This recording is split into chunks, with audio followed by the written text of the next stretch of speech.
you're about to watch a great Ring Generals video, real quick, before you watch that great content that you're going to get into, we just want to tell you about our social media, get all this BS out of the way before you actually get into the stuff. We are the Ring Generals, of course. Like, subscribe, all our stuff. Especially you want to subscribe because we kind of post randomly, so you want to know exactly right when stuff comes out so you can stay current with the Ring Generals material. Follow us on social media. We're on Facebook, Twitter, and Instagram at the Ring Generals, specifically on Twitter, Ring Generals 1, capital R, capital G, and I almost said capital 1, the number 1 at the end. So raise a glass in the sky and salute the Ring Generals.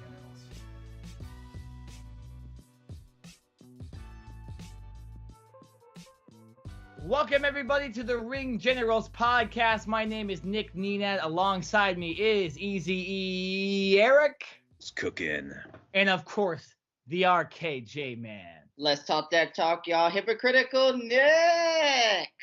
What's good, my brother? What is going on, man? We had yesterday. We had all that good stuff watching Double or Nothing. Yes, well, you guys watched it late. I watched it. You did watch it late. Yeah, I watched it live. We watched it late. And Eric, exactly. We're going to get all our perspectives on it today. But, of course, you know, we're the Ring Generals.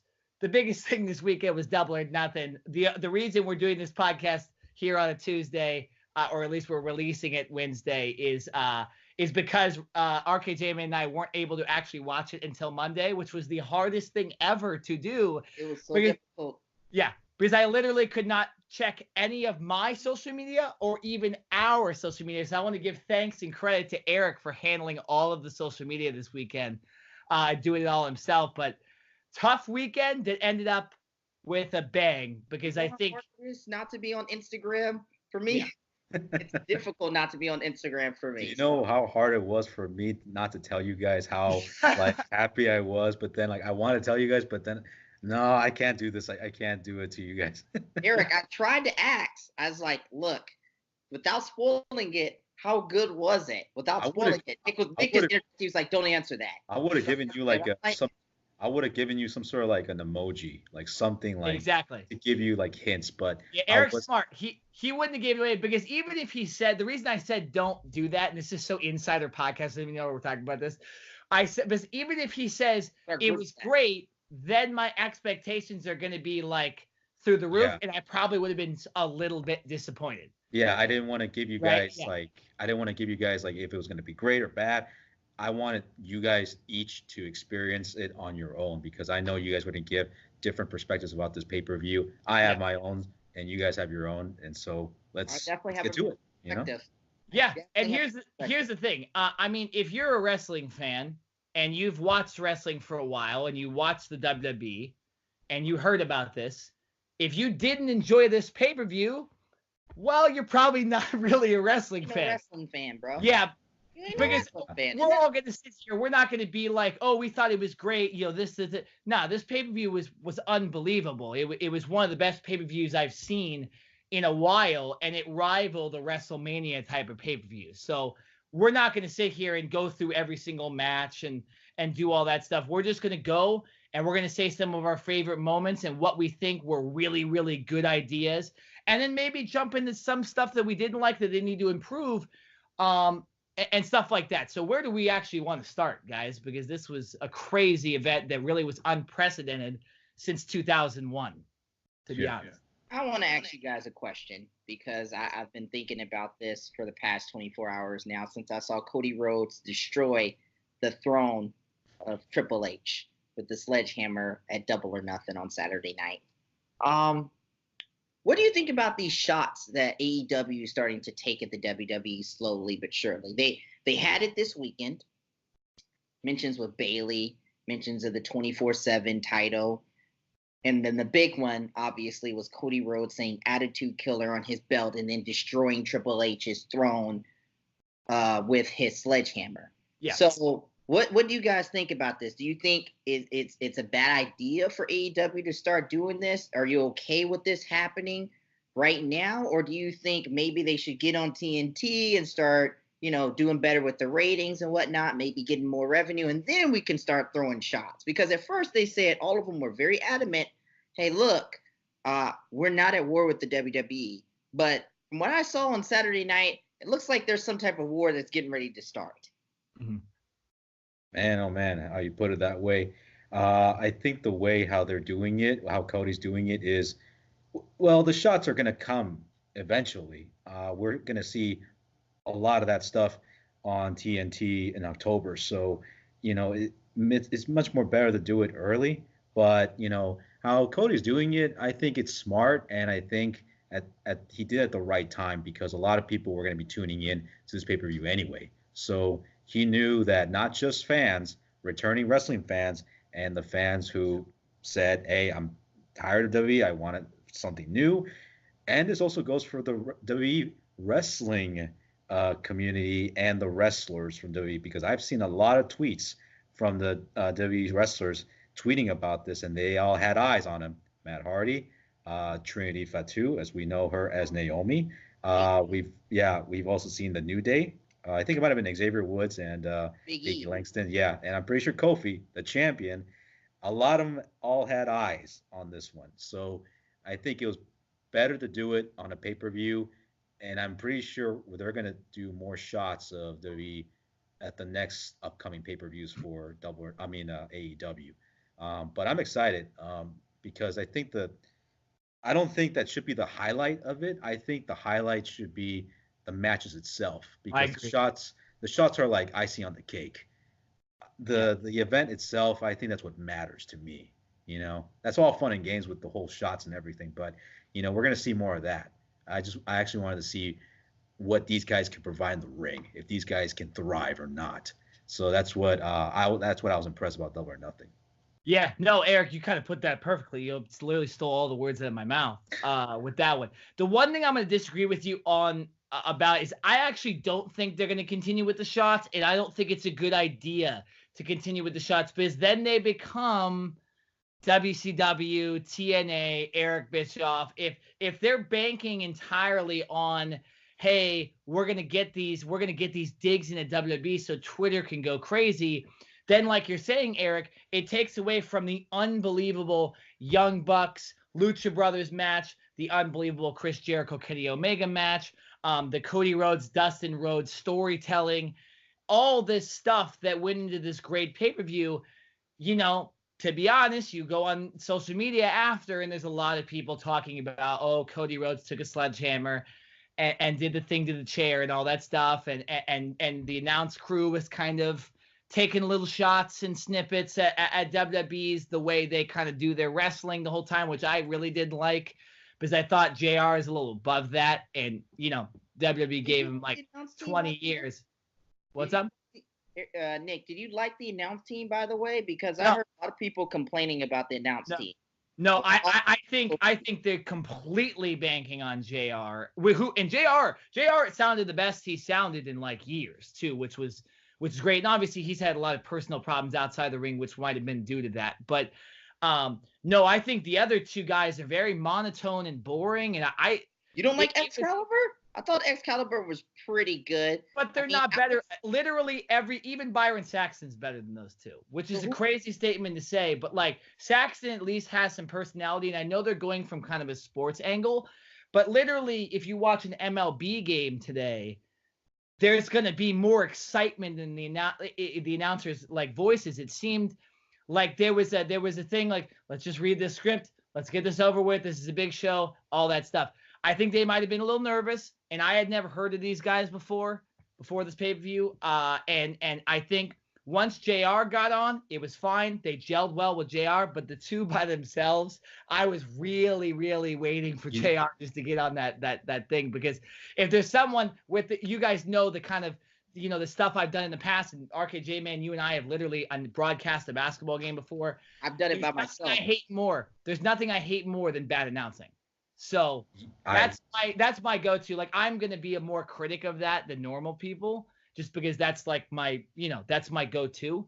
But I think most people were okay in saying that the announce crew wasn't as good. I felt the same way too for the Buyin, because I felt like, yes, I do agree with you that I think there was some sort of a like nervous, because they were actually struggling with having the camera being cut to Elisa Tao. and looks like she was going to interview Kylie Ray, and then Peter Avalon showed up, and then I think, the librarian. Shout out to Peter Avalon for meeting him over at the Irvine Improv. Peter, I want you on a match next time, bro. Yeah. I want you on a match. That's true. Maybe all out. But I think that the buy-in, they were a little bit nervous because I think they were still trying to adjust the camera and they were still adjusting to the lighting. I think they're just adjusting to, because this is their first pay-per-view, like their actual pay-per-view. And I think for like first time people, like let's just say that the three of us, we're going to do color commentating for the UFC. Yeah. Okay. Oh, horrible. We're gonna be like shaking on our boots, all right? So, and it's gonna be UFC 2, the next pay-per-view, the super fight in July. Yeah. Okay. Oh, okay. That's nerve-wracking right there. Yeah, and sure. I think for these two guys, I think Excalibur, as much great as he is, I just think that they were, let's just give him some time. I just hope that they don't get nervous by All Out and by October, and I think we should give them just a chance. But yeah, I think they just relied on too much on JR, as much as I love JR. I think that's just a slight thing, but I didn't want that to overshadow the matches. I didn't want that. Yeah, I didn't want that to be like the main problem. I want like the matches to see how it could be presented, No, and that will fix itself out too, because I remember us a couple months ago talking about Renee Young kind of sounding this way. And I think Renee Young now fits perfectly into the Raw commentary table. And there's really you don't even notice anything she says in a good way. Like she's just another announcer. Right. But when she first came on, there was some nervousness that she didn't know her cues, all that stuff. So I think it will get better, but we do have to critique something from this show. Yeah, and true. That was definitely something on the buy-in that was very annoying, because someone like me that likes great production, that likes stuff, when you see there's issues with that, it messes things up and it gets you a little off kilter a tiny bit.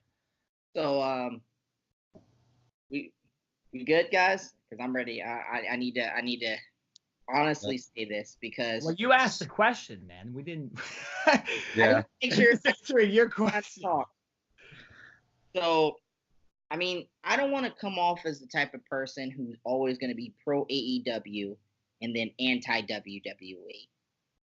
But I definitely think that AEW has a legitimate shot at this come October. And I think Dustin Rhodes was absolutely correct when he said in his statement, he said Vince better watch his ass. He made that statement, and I agree with him. I think there were some issues with the show. I agree with you guys. For example, do I think the commentary team had some mishaps? Of course, absolutely. But those things are going to happen over time. This is their first big show. And it's hard to kind of get that gelling together. And you're putting them on such a big stage where literally the whole wrestling world is watching you. And even people outside of the wrestling world is watching you. It's kind of difficult for them to gel at first. So I'm going to give them some time. If by the time October comes around and they're not gelling first month into this TNT thing, then I'm going to be like, okay, we got to make changes, guys. Rance. Were there some issues? Yeah. Were there some issues with the camera angle sometimes? Yeah, absolutely. I saw some people complaining on Twitter about the camera angle for the belt wasn't shown correctly. Like you really couldn't see the belt. I was actually upset at Bret Hart because I was like, you need to turn around to the camera side. Yeah. Because I felt like Brett wasn't doing his part in turning around to the camera side so the viewer could see it from the camera, the hard camera side. But overall, I think this was one of the best pay-per-views I've seen in a very long time. And I'm okay with AEW throwing these shots because we can't forget, because I was talking to you about this, Eric, we cannot forget who started this first. And it was Triple H and them at the Hall of Fame ceremony, making jokes about AEW with Billy Gunn there. Shawn Michaels saying, we're happy that you can be all in. They're making jokes about Billy Gunn, not being able to do things a certain way because that's how it happens when you get older. I mean, I think what happened between the Young Bucks, between Omega, between everybody who started AEW Con, they got together and they just said, and Cody and them just said, you know what? Look, they're taking shots at us. So why can't we take shots at them in our own damn thing? They started it first at their own thing at WrestleMania. We can start it at our WrestleMania type card. And I have no issues with them doing that. But if you continuously do that, you need to be able to back your talk up. And if they cannot back it up come October for a couple of months and get those ratings up, then it's just going to seem like petty name dropping. But right now, I'm totally okay with it because they started it first. I've heard other podcasts say this. They started it first. The WWE started this thing first by Triple H name dropping them. So obviously, Cody is going to come out and do something like he did on Saturday night. He's going to come out with the sledgehammer and try to destroy the crown. I don't even know if they're trying to go. Somebody was like, I saw a podcaster say, well, why don't you go after Vince McMahon? I don't know if they look at Vince McMahon as really their person that they want to compete against anymore. I think they want to compete against Triple H and his version of wrestling. That's what they're trying to go for. It's a lot of these guys from this show at Double or Nothing that Triple H is plucking up from them and putting in NXT and having fantastic shows. I'm even starting to wonder in our group, and even in our group chat, I've said, is it really AEW versus WWE main roster, or is it AEW versus NXT? The only big difference is AEW's on TNT and the NXT show is on WWE Network. So that's the only big difference. But for the most part, for me, I have no issue with them doing it at this show because I think those types of theatrics are needed sometimes to get people talking, to get that buzz. And that's going to get attention for future shows. Does it need to continue? Not right now. But if the WWE keeps trying to poke a bear, then you can start a war. Then you can start doing certain things. But I thought on Saturday night what Cody Rhodes did was great. And I like it. And like I said, Vince has got 5 months to get his house in order. He's got 5 months. And the time is clicking. It's running. It's coming short. I'm going to put an AEW TNT. When I find out the date, I'm going to put it up on the Ring Journal social media. That's what I'm going to do. Yes. It's good promotion. Another Ryan Rance in the middle of a podcast, Eric. He went on. What did you ask us a question in there? You said too much stuff. I don't even know what the original. No, man. I was just trying to get my shit in. Okay, absolutely. It's been a long day. Okay. Because you're like the person who was like talking about AEW. It's been building, and I know like you've been wanting to let it out. So this is your platform. No, right? it's no problem. Me and Eric actually were talking about this before you got on the call a little bit earlier. We were saying that, and Eric, if I'm putting words in your mouth, you can say it. You didn't say this, but it's impossible to compare one pay-per-view to 19 years or like a show that's on every single week, has pay-per-views every single month. They had a great pay-per-view, one of the best pay-per-views I've seen in a while, but it's impossible to compare and say right now that AEW is better. Anybody can promote a show for months and then have a bunch of matches set up and then literally go, no pun intended, all out during these matches, take these incredible bumps, have the element of surprise, and then their show is going to be great. I expected this show to be great. I did not think it was going to be a bad show. But to just say that after this show, no matter what, they're going to be able to compete, it's almost impossible to say because episodic television is completely different than one-off pay-per-views. I was talking to Eric about this. I was saying, imagine them, and I know they kind of did this, but imagine after 2005's ECW One Night Stand, the real ECW one, if they said, okay, we're going to do this type of show every single night. It'd be impossible. They can't replicate that.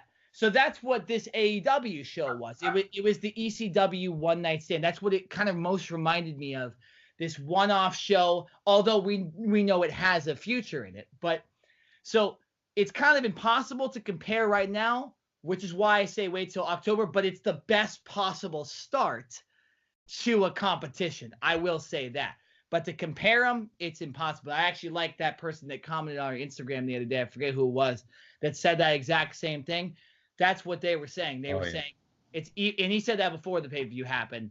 It's impossible to compare. But this is the best possible start you could have had. That's just at least my take. Eric, what do you think about what he said?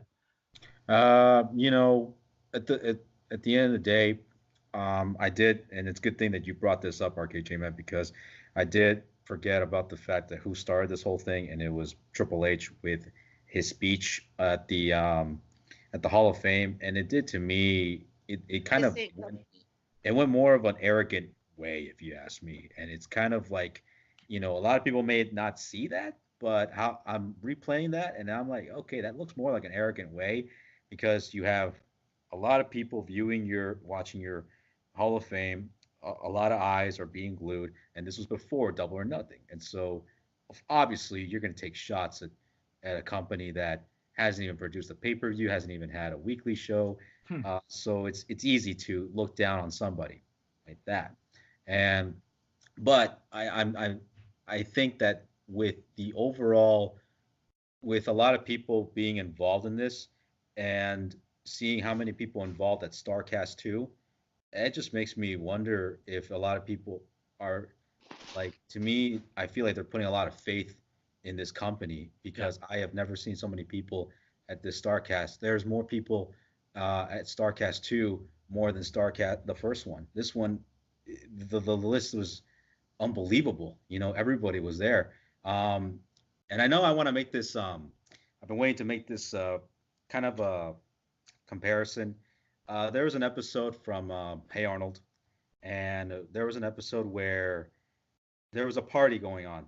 It was Arnold. He went to this party. Her name is Rhonda, and she was like the most popular person, and she only had like 6 people because she only invited the popular kids, and Arnold was one of them. And a lot of the kids were being like, all of Arnold's best friends, they were like casted out. And Arnold said that, you know what, I'm out of here. I don't need this. And then he had all of his friends, and he said, you know what, why don't we do a geek party? And I invite everybody. And all of a sudden, everybody was invited to his party. And then everybody from Rhonda's party all left. And even the 5th graders, and even people that we've seen in other episodes just started showing up. That's how I looked at Double or Nothing Starrcast 2. Like, almost everybody all wanted to leave. Like, all the legends, all the people who were cast-offs, everybody like important from who made a difference, like Sting, Bret Hart, Eric Bischoff, everybody else. Looks like they all wanted to bail out of W ship, and then they all wanted to see what was going on. And then maybe probably W guys, they said that, you know, Vince, I got this thing going on at Las Vegas. I'm piecing out. I'll get out of here. You know, that's how I see it. That's how I see it. With your comparison, though, it actually almost works better with the actual Double or Nothing pay-per-view, because of you have a lot of cast-offs from WWE, Shawn Spears, Cody Rhodes himself. So Moxley's cast-off? Rose. What are you saying? Moxley's no cast-off, though. Yeah, he is. He was underutilized in WWE for his talent and his charisma. I agree. That's exactly, yeah. Okay, so he was absolutely. When you think of the Shield, I was talking to my brother about this on our way back.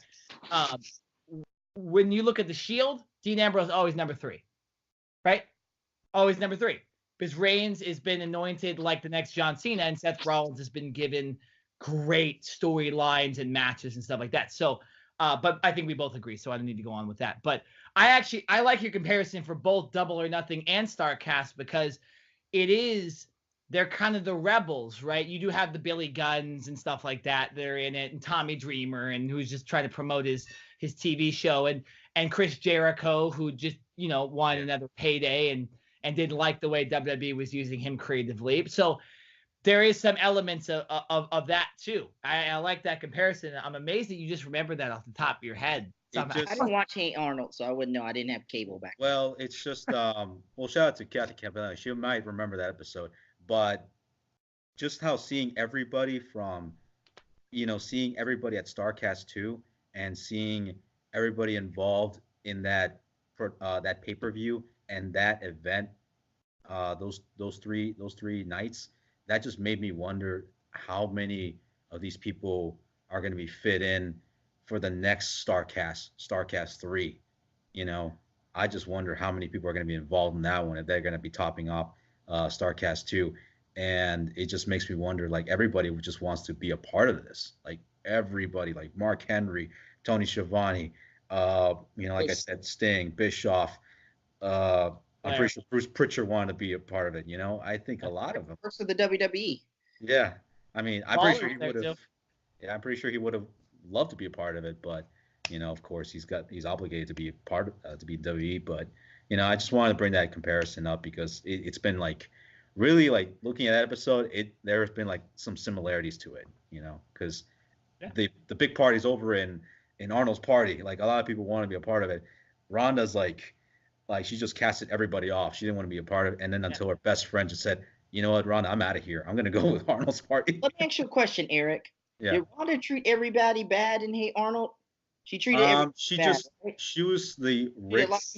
She's like the rich, somewhat popular kid, and she had a list of people who she wanted and did not want in her party, and the majority of the school was not on her list. There was only 6 or 7 kids that were popular, and one by one, they all left, and they all saw how cool Arnold's party was because everybody was there, and that's how I saw Starrcast too. I think Vince McMahon is Ronda then. I think Vince McMahon is Ronda from Hate Arnold then. Probably, maybe. It's interesting because just like Ronda drove everybody away and Hate Arnold, I think sometimes Vince McMahon drives people away with the television product and the way he treats wrestlers. We see it every day with the independent contractor thing. So I think all of this is why these talents, people like Bret Hart, Ric Flair, and all these other legends are coming to these events like Starrcast and AEW and showing up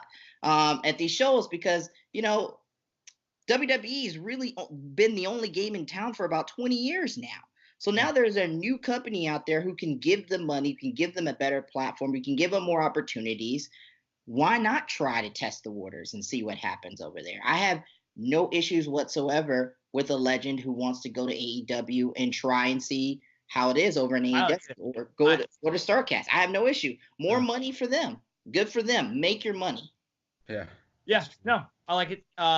Yeah, and also, there are wrestlers at Starrcast that are just trying to make that extra buck. I mean, us being at Wrestle Con, there was a ton of that. There are people there solely just to make the extra $25 an autograph, stuff like that. But I think with the main guys, that's where you see the real statements. The Bret Hart being involved in the show, Billy Gunn going over and actually being a writer, Dean Malenko at the last second. Going over to be with AEW. Ric Flair was scheduled, I think, to do something there, but just was unable to do it just because of his health reasons, stuff like that. So I saw Kevin Nash was over there too and stuff like that. So it was, obviously this felt like a big wrestling event, and it was a big wrestling event. Now, and this is going to be a good transition, guys, with big wrestling events, and you mentioned popular kids and geeks and stuff like that. You have heels and faces in each company, and you have faces of the company. And I think this is where we can get a little bit into a debate right here and kind of give our people that impressed us, that showed something at this pay-per-view that we didn't expect or expected. I personally have one. Maxwell Jacob Friedman, MJF, I thought was an absolute star at this pay-per-view. I thought he could be rivaling to be their top heel amongst Jericho and other guys. I really thought he did something well at the pay-per-view. What did you guys think about MJF when you were watching it? Watching him over at Championship Wrestling Hollywood, that was just like a small taste. Yeah, for sure. Of what we got from him, and I think which led up to Double or Nothing. I thought it was smart. And he did it twice. Like he showed up twice, the buy-in, and then during the presentation of Bret Hart of the title. I thought it was smart. I see him, a top heel and a guy who will completely push our buttons, and a guy who will, I think he would probably be an AEW champion in the future. The guy, I see some potential. There's a lot of guys out there. It looks like there's been putting a lot more focus on guys like Jungle Boy, Hangman Page, Jimmy Havoc, who's very popular in the UK, a lot of wrestlers that we've seen in the Buyin Battle Royale.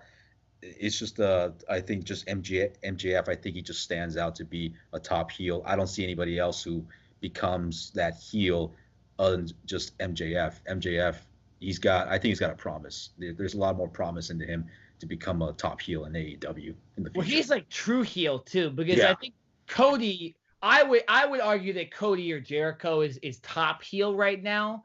But even Jericho has a different element to him. We know Chris. We know what he is. We've seen it before, so it's not it's not super surprising. And then Cody, half the show is spending bloodying up his brother and doing all this stuff, and then the other half coming out and thanking the fans and doing all this. So, great heel and all. He's also doing the WWE. He's also taking the shots at WWE, which entices the crowd, gets everybody excited. So I'm not even going to build, but yeah, MJF, I think, just comes off as a complete asshole.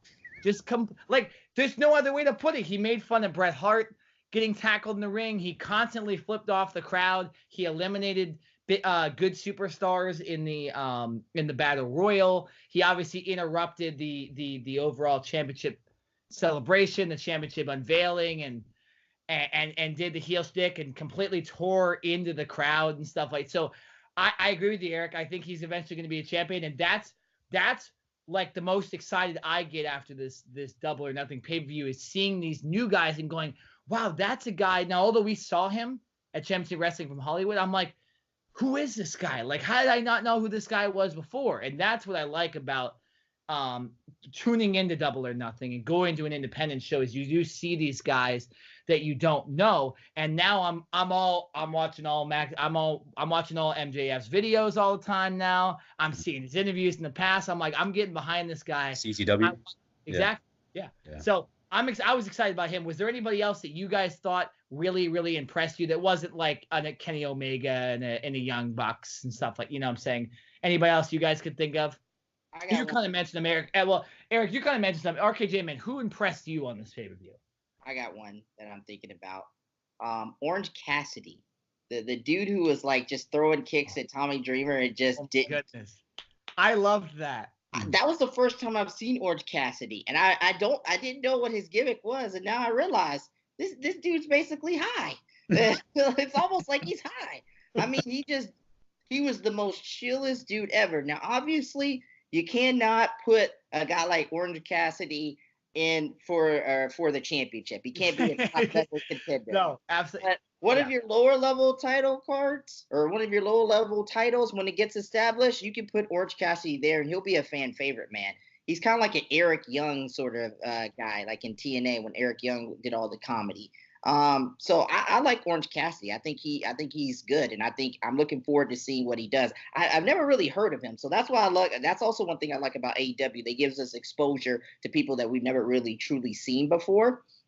And yeah, I thought they were really good. Also, shout outs to the guys in the opening match. Was it the Strong Hearts? They were opening match of the actual pay-per-view. Actual pay-per-view again. Yeah. Strong Heart. They were pretty good too as well. So I thought that was a good match too. I've heard a lot of people comment about that, and yeah, I agree with them too.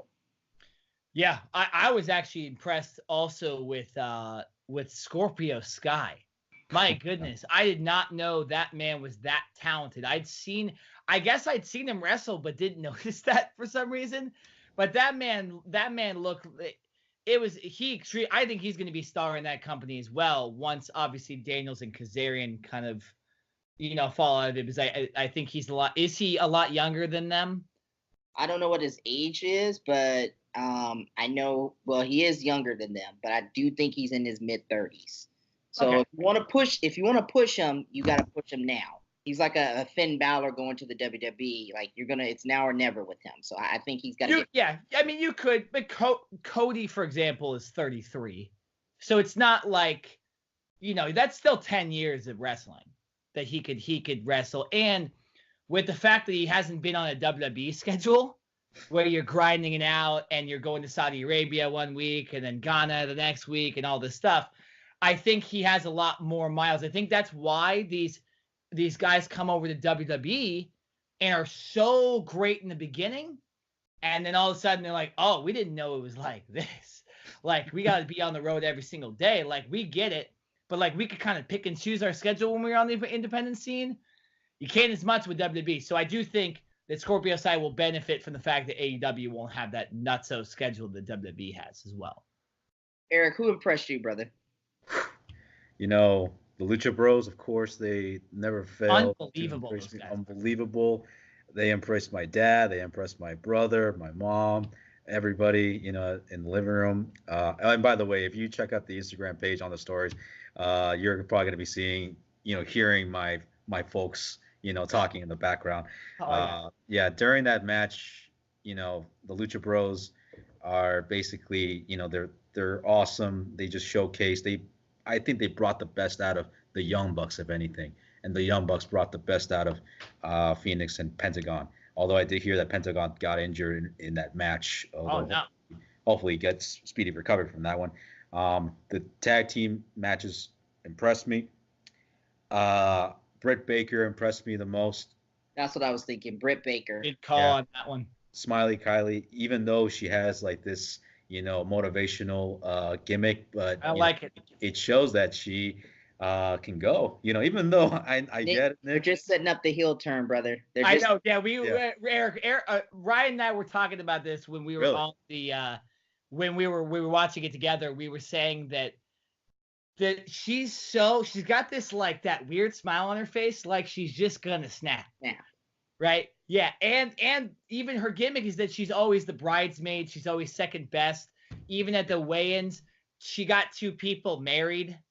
Like there was a proposal and she was in the background instead of getting proposed to again. So it's like when that girl does a heel turn, you know, it's gonna be great. But for now, that's a gimmick. I hate those gimmicks. So I you know, she. What me and Nick wrote it out perfect. Well, I wrote it out. I basically said. Well, I wrote it out first, and then you stole my stuff. No. Hold on. But I had the idea, though. I continued it. You're like Vince Russo. I was the Vince McMahon of this. I kind of just cleaned up what you were thinking. Okay. Basically, what I was saying is that a show, maybe in the future, maybe next year or something, you have a big matchup, and she's facing like a Britt Baker again in a singles match. Dr. Britt Baker. He accidentally wins the match through putting her. All right, whatever. All right, through putting her by winning through cheating. Like you know, maybe she has her foot on the ropes or whatnot, and she has that extra leverage to win, but she mistakenly has it on there, and so everybody notices it. But she's like, "Oh yeah, it was an accident." But longer and longer it goes on, we realize it wasn't an accident. She was just doing it on purpose. And Sam, you have your heel turn right there. And it's pretty simple. We'll see what happens. But yeah, Smiley Kylie, yeah, I'm not. She seems not like right now. You know, Bailey turned up to 100. Yeah, and Bailey obviously worked in NXT and is somewhat working now with the kind of her attitude now with the title and stuff like that. But again, it's really hard in a company that is more than likely going to be TV14 or a lot more edgier than WWE, as said by, you know, AEW guys. I'm not just coming up with that on top of my head. To have someone that nice and, you know, kind of be the face of your company. So you will have to add an edge. What's up? Family friendly, PG. Yeah. Well, no, you can have family-friendly PG. Not everyone has to be a dick, and not, you know what I'm saying? Not everyone has to have an edge to them. But when it's blatant, when it's like it's see-through, like it's to the point where it's like it's not a good look. Yeah, I agree. I'm not sure if you guys got this during the buy-in, but during the buy-in, it said TVMAL. I'm not sure if you guys got that. And then once the pay-per-view started, it was TV14. That means so the buy-in was TVMA? Yeah, that's what I got. Yeah. Good for AEW. I mean, I don't know if it was a lot more on the buy-in. I'm disappointed. What was it? Yeah, exactly. And then you could have people saying the F word and stuff. I guess because they were worried you don't need that. The fans, maybe the fans, you know, because they have the freedom to say whatever they want. But then once the pay-per-view started, it went to TV14. That's what happened. That was probably a mistake. But anyways, I mean, TV14 though, that's I think what they're going with this, and we can kind of jump into this, but I think we named every superstar that there's a bunch of other guys, but we don't need to be going over 20 people and stuff like that. So, let's talk about this. I think this is AEW's main advantage against WWE, that they are an edgier product, because I think all three of us would like an edgier product from WWE. I don't like watching stuff that looks fake, and wrestling already is scripted. So when it looks fake and it already is TVPG or TVG, like Cody Rhodes called it in his post press conference, it's annoying and you don't want to watch it. And I don't like that kind of stuff. And I think with AEW, you're going to see a more realistic looking wrestling. And then, like they mentioned, the pay-per-views are going to be ramped up. If you're going to put your money on the line, you're going to get a better product than on TV. And I think a lot of times WWE, they don't necessarily do that because you have the network. You're not paying that much. You're not paying what the pay-per-view is actually worth. So they can kind of get away with everything, and it's just another extension of a TV show with great matches. Yeah. But I think the content for AEW being edgier is 100% an advantage for them, and they need to stick to that. What do you guys think? I think they definitely need to. Yes, I think edgier is pretty cool. They did say that for the weekly shows. I don't think it's going to be as edgy as per se the pay-per-views. No, yeah, that's what I was saying. Yeah. I think what I want to see more from AEW is to have their promos be more raw and uncut, if anything. I agree with that too. Yeah. Because some of the promos I feel like in WWE are held back, and artificial in a way. Yeah. Some of them 100%. Are artificial, and it's kind of like you can tell by a mile away what they're going to say. It's and fake. I really feel like I can't, like they want to get a word out, like they really want to say that word, but they can't because of some restrictions. Well, unless you're Sami Zayn this last week, and just say AEW in the middle of the ring. Vince had to say, okay, you can say that, you can name drop them. I guess. I mean, I hear like different things about it was scripted, not scripted, but I hear it was scripted in that one. Now the one thing that I liked about those promos that happened is that emotional aftermath of Cody and Dustin. That one was very emotional. I remember just, in the living room, we all stayed silent. Like there was no sound. Oh, yeah, we were all too. Yeah, and we all felt it. And even the backstage promo that Moxley cut, I thought that was like raw and uncut. And then like my friend, he texted me because he didn't watch the pay-per-view. He said, dude, like what's going on? Like I hear so many things about Double or Nothing. And I said, you need to check this promo out. And he's like, wow, this is raw and uncut. And he actually asked me, do you really think that this company has a legitimate chance to compete with WWE? And I'm just said, and I kind of like refreshed everything for what we said on this podcast to him. And I just told him, like, listen, we're going to have to see and wait until October. But for now, we're just going to stick to some of these pay-per-views they're offering us. But yeah, the promos, that's what I want to see more of the raw, uncut, and more real. Just not I don't want these promos to be held back or artificial or just completely like. I don't want it to be cringeworthy, I agree with that completely, Eric, and I'm glad you said that because I didn't say that and I wanted to say that. And also, if you guys didn't know, Cody did not tell Dustin about that promo at the end of the match either. That's why that was legitimate. That was not planned. Dustin thought he was going to retire, apparently. And then Cody came and asked him to be his tag team partner at the next pay-per-view. That was legit. That was not a work. He doesn't want to leave. Yeah, that was not a work. So that's you have stuff like that in it where even the wrestler in the ring doesn't necessarily know that was going to happen. And that can backfire. Well, no, but that's not going to backfire though. The way they did it. But you're right. You don't want it too uncut where someone's going to, Brock Lesnar type uncut. But that was very interesting. And that, I didn't even know if you guys knew that, was real. And that's according to Dustin after in his post-fight interviews, he said, yeah, I didn't know. I thought that was it. So he thought he was going to retire, apparently. And then Cody came in the middle of the ring after he's got blood all over his eyes. And he says, you want to be my tag team? But I'm getting a little choked up just even thinking about it again. That's crazy. What a great moment. That's the kind of stuff that they can do that will draw fans in a way, you know what I'm saying, that will draw them in every single week. So I agree with you completely, Eric. RKJ, man, what do you think they need to do, or at least keep, to differentiate themselves with WWE? I think them being TV 14 is great because it serves us demographic. But also I think you need to have a side that is suitable for advertising.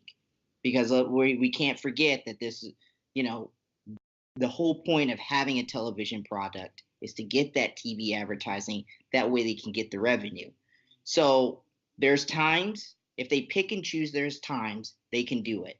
There's times where you can go all out, no pun intended, and you can have maybe some blood, or you can have a word said that you don't think should be said normally that can get through the censors once or twice. But if you're doing it every week, you might not look attractive to advertisers. ECW had a hard time back in its heyday picking up advertisers, and they didn't get a favorable TV spot because they were so hardcore. They had so many things there that, advertisers like, we're not going to this. WWE is different because Vince and the WWE had a product that was out for so long that advertisers could trust it. And plus, it was white hot. Wrestling was white hot. But let's not forget what hurt WCW in the first place. And that was Turner and the executives from Time Warner and all them coming down on them about being more of a family-friendly product. And they're on Turner again. And I don't want them to experience those same type of issues. So there's a time and a place for everything. There's a time and a place to get raw and uncut. And there's a time and a place maybe to be a little bit family friendly. But you just got to have that balance. And what I liked about Cody and them is they tried to make AEW Double or Nothing a show for everybody. And if they can make their weekly television product a show for everybody, then they'll attract advertisers, they'll attract hardcore fans, and most importantly, honestly, they'll attract casuals. And those casuals is what you want. I want my dad tuned in to Double or Nothing. I want my brother tuned in for Double or Nothing. Nick, you were there yesterday. You saw my dad when Cody Rhodes and Dustin was happening, and he loved the match. But when that blood came on, he did not like it. No. Yeah. My dad, Eric, he got a little squishy. So, I mean, if you can't do that every week, because that blood that Dustin was experiencing, that thing was pouring like rain. It was disgusting. Crazy. So if you do that every single week, then you're going to have issues with advertisers. You're going to have issues with, parents not letting their kids stay up to watch it. And then if you don't get the kids to stay up and watch it, then the parents aren't going to watch. Those are your ratings right there, too. So just smart, AEW, with how you do this TV 14. Be smart with how you do it. That way you don't get that pressure that could possibly hurt you down the line when you're trying to get advertising, which can hurt your money. Man, just by looking at that match with Dustin and Cody, it was kind of hard to see. It was hard to watch, but it was hard to watch. But I didn't want anything to happen to Dustin, and the fact that my dad was actually cheering for Dustin. He's like, no, kick his ass. Keep going, because he didn't want. He just said no, man, don't do this. Come on, don't give up, because we've seen blood on UFC. We've seen blood on boxing. We've seen blood on wrestling. So we're already exposed to it. So even in action movies. So we're already exposed to it for a very long time. And then this is more of a cheering on for Dustin. And then once Cody got the pinfall, damn it, we actually got a little bit pissed. Hey, that's the way it's supposed to be, right? Though that match was supposed to draw your emotions. Yeah. Rather than impress you with spots like, say, the Young Bucks Lucha Brothers match. So, I'm glad your family had that reaction. I'm glad we got to experience your dad almost throw up during that match, which was great. I saw him. He was getting a little queasy. He was getting your dad was getting a little queasy over there. I kept looking at him. I was trying not to laugh too. I literally guys eating dinner of everybody. I was like, look, man, he can't handle this much more. Like, were you guys eating when that happened? We were eating. Yeah, I was eating. Yeah. There you go. I was eating cranberry sauce. I'm just kidding. I wasn't eating. No. Cranberry sauce. Yeah, you guys. Yeah, no. Oh, but bro. Yeah, very interesting. But yeah, so that kind of stuff, I agree with you. RKJ, man, doesn't need to be on TV every single week. That will draw me away if it's on every TV. Well, but then that gets kind of fakey too if you have blood every single week too. Not every UFC fight ends up in blood, so why should every wrestling? You know what I'm saying? It's not. Yeah. It's But yeah, it was interesting, and I like what you were saying, Eric, about the promos. The promos need to be better than WWE's, and that's not hard. Just let them go out and say whatever they want. And don't script them. Give them an idea of what to do, but don't actually script the promos like WWE does. So we're coming up. We wanted to stay under an hour on this podcast, so I can't tell based on our thing. I think we've been on our phone. We've been on our phone call over an hour. We haven't actually been doing the recording. So let's kind of give our final thoughts on this. Our final thoughts on AEW, and just say RK. Well, actually, RKJ, man, I'll let you go last because I know this was kind of your thing. I'll go first on this. For someone that I call myself kind of, funnily the WWE apologist, this was more entertaining than anything I've seen in WWE in a while. Because as far as the matches goes, because even NXT is great, but I think when you have the element of surprise and me not having seen a lot of these people, they drew my interest, and I was very excited when it finally came to that weekend to watch it. I wasn't that excited to watch it, say a month, 2 ago. I was like, okay, we'll see what happens. It seems like a glorified independent show, which it absolutely wasn't. And I apologize to anybody that I disrespected as far as wrestlers saying something like that. But we got to draw ratings somehow for this podcast, so I'm going to say stupid shit like that. But, I meant it at that time. I don't mean it now. This was a great show. I'm excited about Fyter Fest or Fight of the Fall, and the next one that's going to happen. So I'm excited about that. I really enjoyed the 3 main event matches a lot. Just as much as I liked the WWE WrestleMania main event matches too. So it was really good for me. And for someone that's not a big independent wrestling guy, and for someone that was not behind AEW a couple months ago, I can say that I really do hope that AEW can compete with WWE because it's going to make wrestling fun as hell to watch. Man, how you put it that way makes me excited for pro wrestling in general, because definitely it just made me realize, and it's one of those pay-per-views where I just said, I did not want this pay-per-view to end. Like, I want this pay-per-view to keep going. Like, I know you guys can offer more and more, but I get the fact that you guys are saving it for the next pay-per-views, and I enjoyed it. Yes, I was a little bit skeptical about AEW, but I didn't want this company to be another failing result of competition, another small company trying to go up against the mighty giant machine, WWE machine. And I felt like last Double or Nothing gave me high hopes about pro wrestling, and it made me, in a way, when my brother asked me, so Eric, we're gonna watch Double or Nothing, I said, it's tomorrow night, you up for it? And I said, yeah, let's do it. All right, I'm ordering it, and we're gonna be good to go. And that just made me like pumped up for Double or Nothing, and it just made me like happy, and I think my expectations were met. The matches were solid. Some improvements need to be needed. Just be smart about, like the RKJ man said, be smart about when you're doing TV 14, the edgier stuff. And right now they're doing a good job of having their events being put on these dates. Like May 25th, they did a good job of doing it. And the RKJ man, it's good that you brought this up. They're being smart about putting these pay-per-views on days like after SummerSlam or even before football season even arrives. And so that's good for All Out, August 31st. I think that's the date for All Out. That's a week before the NFL starts too. Yeah. So they're being smart about it. And that's what I like, that these guys are choosing their dates carefully. And that's what I'm hoping to see these guys do.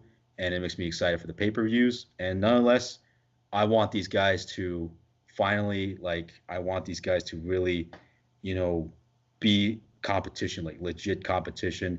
And just by seeing how many wrestlers got involved, the outside, the production, everybody at Starrcast and everybody at that pay-per-view, it just they put a lot of faith into this company, made me trust this company, and I'm definitely behind AEW on this one.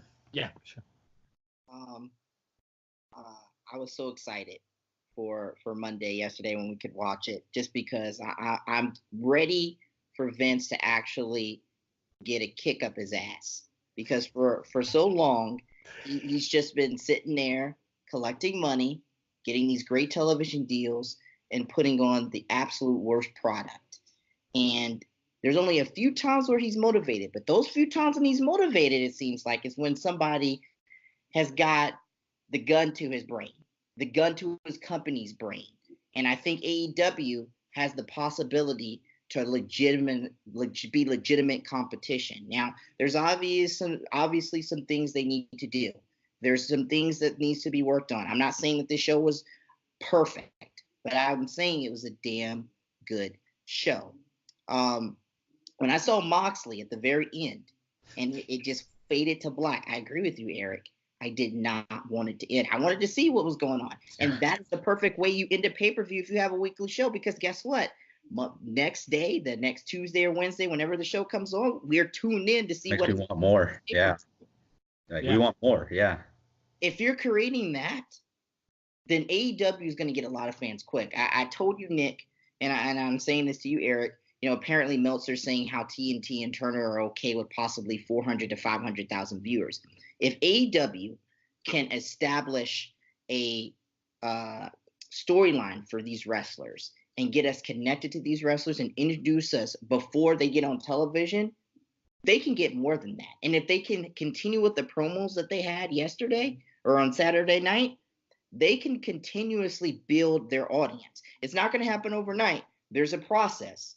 But I think they're in the right direction. Now it's up to Tony Khan, the Young Bucks, Omega, Cody Rhodes, and them to continue to fight the good fight. Focus. Do not rest on your morals. I like what Tony Khan was doing. Apparently, according to reports, Tony Khan was backstage. He was timing the event. Apparently, the show ended 15 minutes before it was actually supposed to end because he had that thing timed.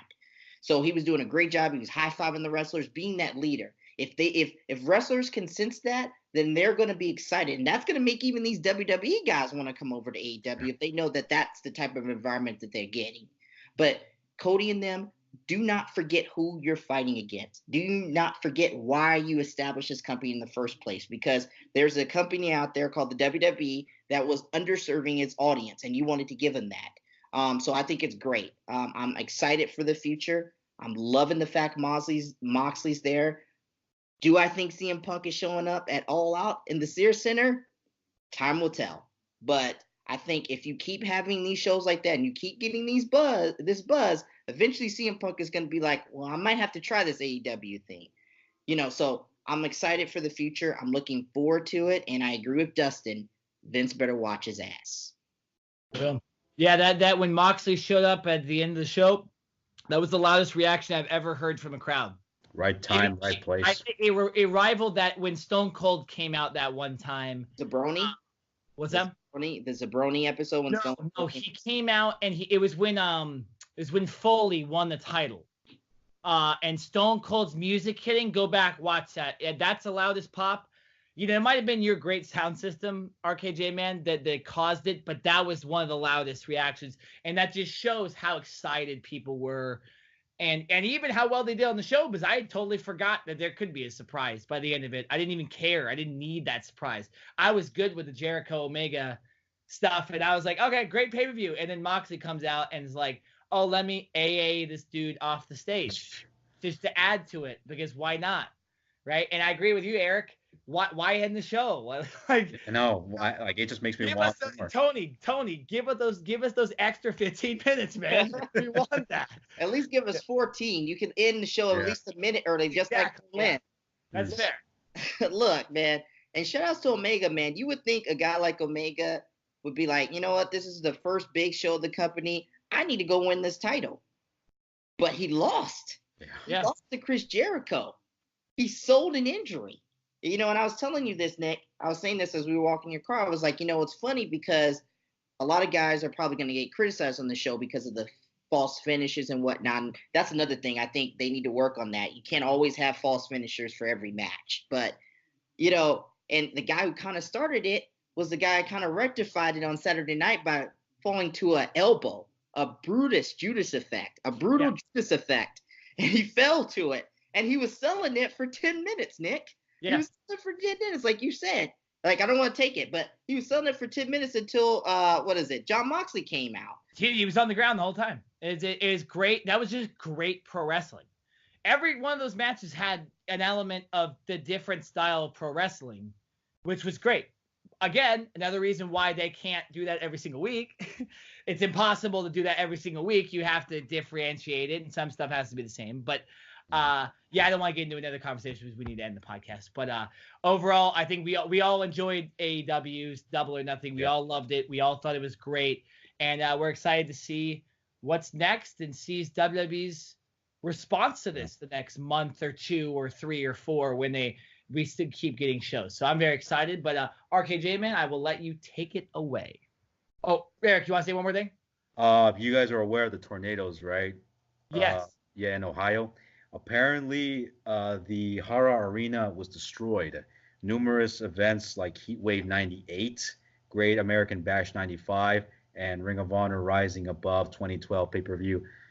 The building's destroyed. Oh, wow, that sucks. Terrible. Most notable, a lot of wrestling events have been held in that one. Yeah. Yeah, that's brilliant. Yeah, no, stay safe. Those tornadoes, man, those things are devastating. They can take out everything. That's happening in my my mom used to live in Jefferson City, Missouri as well. So stay safe, all those people. And that's unfortunate. That's a piece of wrestling history that we lost today. But I'm glad you got that in. I forgot to get that in earlier. I was actually going to ask a question. Real quick. Well, how long is we got to end the podcast though? How long? It's a minute question. Your questions are too long, RKJ, man. No, it's just a minute question. Okay, real quickly. All right. What are you gonna do about it? Sorry. This Friday. All right. Anyway, so with all these wrestlers tweeting from the WWE, what do you think Vince is thinking? What's fuck? That's what he's thinking. I guess. Thinking about AEW with fans chanting at Monday Night Raw, AEW, this is boring. Raw doesn't have an hour. It's about an hour before they actually wrestle. What do you think he's thinking? I said what I did. You know, if Vince should take it seriously if the fans walk out on them. That's the only thing that AEW's got is if his fans walk out of his arenas and leaves, that's how you boycott. Dude, that's how you leave the arena. Yeah, and they're lucky they weren't somewhere like Brooklyn or Philly or something like that this week. Chicago. Oh, dude, they would have got torn apart. They're lucky they were like in Kansas City and like Kentucky or whatever they were this week. Like they maybe they planned that on purpose, but you know, even those fans were like, yeah, this segment sucks. Like this is not suck. Yeah. We're gonna see some wrestling. Yeah. Leave the event if you don't like it. Yeah. That's we don't need exactly. And you're right. And those tickets anymore. Those hardcore fans are going to be like, F this, man. We're getting let's go to the AEW show next weekend. Yeah. The big party's there, you know. Exactly. It is there. It's a Brock party. Yeah. It's just what Dustin said. Vince better watch his ass. Absolutely. Nick, can I take it away, brother? Yes, absolutely. Yeah. Raise a glass in the sky and salute the ring generals.